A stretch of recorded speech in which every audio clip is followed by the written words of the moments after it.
Hello and welcome. Today we're talking about imposter syndrome and how to overcome it. You have imposter syndrome if you find yourself struggling with persistent feelings of self-doubt, and even though you're high achieving, you doubt your own achievements and you feel like a fraud and you're sitting there waiting to be exposed. Imposter syndrome tends to affect high achieving men and women who have made notable strides in their professional lives, and today we're going to talk about its impact and what you can do to overcome it.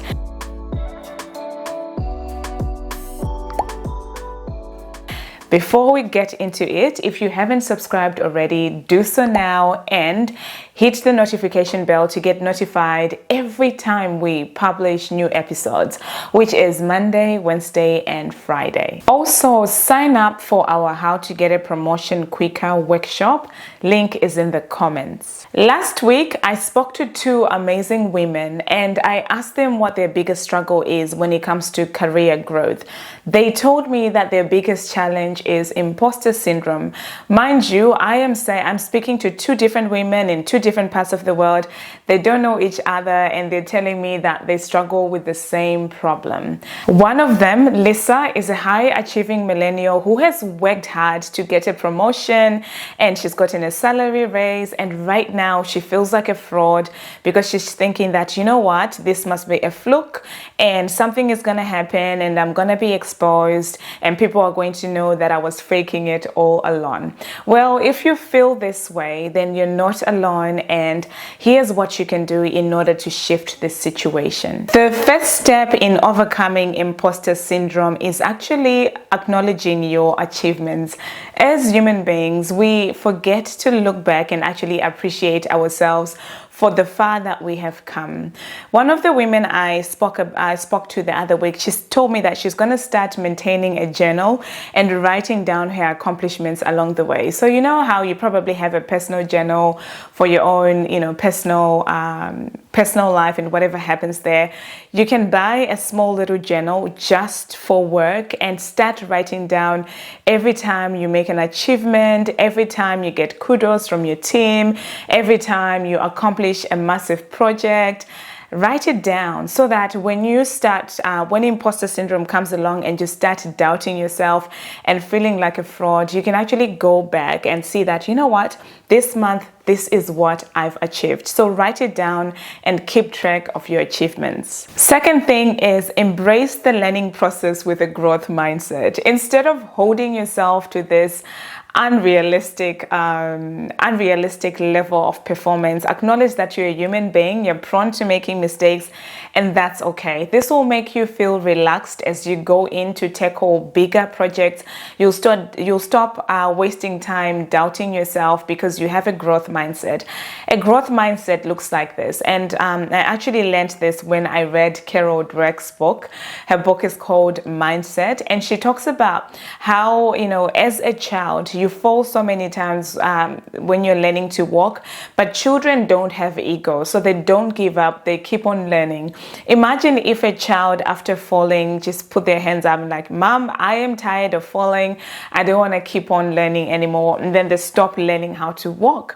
But as adults, we do this, and this is what imposter syndrome tends to do. It stops you in your tracks because you've put yourself to this high, unachievable standard of perfection, and here you are doubting yourself and not taking action to challenge yourself. So just tell yourself it's okay to learn. You're doing the best you can. Even if you make a mistake, that will be fine too. You will learn something from that mistake. Third thing is to cultivate a supportive network of mentors and colleagues around you. These people will uplift you. These people will hold your hand when you're feeling down. I know so many times I'm always talking about my sisters. I'm always talking about my girlfriends, But even at work, you can find a mentor who has been where you want to go and cultivate a relationship with that mentor. People actually love mentoring others because it tells them that someone actually looks up to them. It tells them that their experiences are valid. So if you're afraid of finding a mentor, actually know that people love mentorship. I know that many years ago, I'm talking about 9-10 years ago, I actually sent my CEO an email. I was so curious. I wanted to know how he got to where he is. I was starting out and I wanted to know, how do I get to where he is one day? And I sent him an email. I was like, you know what? I admire you and I really I'd love to learn some tips about how to be successful in my career. If you have a minute, I would love to talk with you. You know what? He responded within 15 minutes and I was like, and I remember I was just sitting in front of my laptop hesitating to open this email. And up to this day, I'm still friends. I still talk to the CEO of mine. And he responded, he's like, Lorraine, I rarely get requests like this. I'm going to be in your city because our company we had like organizations in different states of Australia. So the headquarters was based in a different state. He was like, I'm going to be in Sydney in a month on this particular day. I will come to your particular website and meet with you at 10 a.m. and then we can chat. Imagine, just like that. He came to visit me and we actually sat down and we talked, and he was telling me, this is what you need in order to succeed. Sometimes you need to stay in a place for a particular amount of time in order for you to gain experience before you start looking around. And that conversation inspired me. I took notes and it gave me a 5-year advantage in my career, I feel, because here I was learning from the experiences of someone who was 20, 30 years ahead of me. So as for you, cultivate an amazing network of mentors around you. Don't be afraid of asking. You can even talk about your feelings of imposter syndrome with this mentor, and they will say to you, you know what? I've been there, I've experienced that too. And so many times in our lives, all we need is to hear someone tell us that I've been there. Before we move on, I'm going to ask you a favor. Rather than just watching, make sure you like this video, because then it tells the algorithm that you're loving it and it pushes it in front of more people. And then if you haven't done so already, subscribe.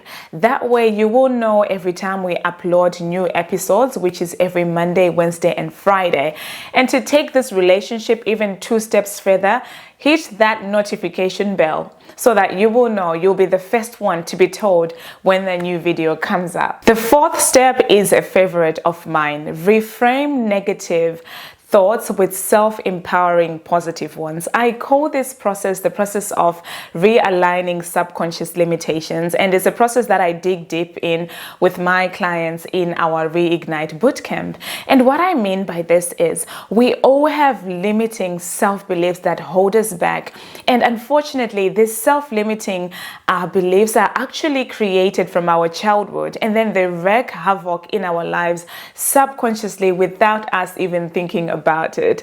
It's like brushing your teeth. You don't learn how to brush your teeth every day. You learned how to brush your teeth when you were a child, and the same hand that you used to brush your teeth then is the same hand that you're using to brush your teeth now. Negative thoughts that go unwatched actually hinder us. They stop us in our tracks. So imposter syndrome may be a learned set of beliefs that you've held on to. You're holding it onto it in your career. You're making it limit you because you're not questioning those thoughts. I want you to actually start bringing those thoughts to the surface. Start having a dialogue with yourself. Say it out loud. I find that sometimes the times of the month when my inner mean girl comes out and I'm just being mean to myself, right? And then I will say it out loud and I'll be like, that is not true. It's not true. I am not a fraud. I have worked hard to be where I am. That's not true that I'm unworthy. I am worthy for stepping up to the table and having important conversations with leaders in the industry. I am worthy of that. So I start reframing, paying attention to those negative thoughts. It's like the process of weeding a garden, right? It's like you're like, oh, that's a weed. Pull it out. Oh, that negative thought, it's a weed, pull it out. And as you do, you become stronger and stronger at overcoming imposter syndrome. Number 5 is celebrate failures as lessons. Don't be afraid of failing. In fact, make it your aim to fail quick, fail hard, and keep going. The faster you fail, the better. The faster you fail, the faster you reach your destination. I find that women, we're so concerned about our self-image and looking a particular way, but I want you to know that those who love you will love you nonetheless. So celebrate those failures, and then celebrate your successes as well. Lastly, seek feedback and validation. Don't be afraid of constructive criticism. And here's what it looks like. If someone comes to you and just bashes you down without constructively giving you feedback, then that does not help you in any way. I would say discard, delete, right? But if someone comes to you and they're telling you that, you know what, you're doing such an amazing job, here's how you can improve, and they point it out to you, then that will really help you to grow. So in order for you to overcome imposter syndrome, seek out feedback from your manager, seek out feedback from your team, especially if you have a team that has a culture of not giving feedback, then start asking for it. Don't shy away from feedback. I hear many people get becoming stressed when it's time for their performance reviews because they're like, oh my goodness, I'm going to get feedback and I'm dreading it. But I want you to actually fall in love with those conversations and walk into those conversations prepared to ask more questions about how you can do better, how you can show up for the team more. Ask them what achievements you've made according to them. That way you can keep growing and you can overcome that imposter syndrome. Remember to subscribe if you haven't done so already, and hit that like button. We want more. We want this video, we want this message to reach more women that need it. You can even take this a step further and just, send the link to this video, share it with your workmate, share it with your sister, share it with a good friend who needs to hear this. And sign up for our How to Get a Promotion Quicker workshop. It's free and the link is in the comments below. Remember, you're capable and deserving of all your achievements. I'm curious, do you think imposter syndrome can actually be overcome? Yes or no? Let me know in the comments below. Thank you so much for watching. My name is Lorraine and I'll see you on the next episode.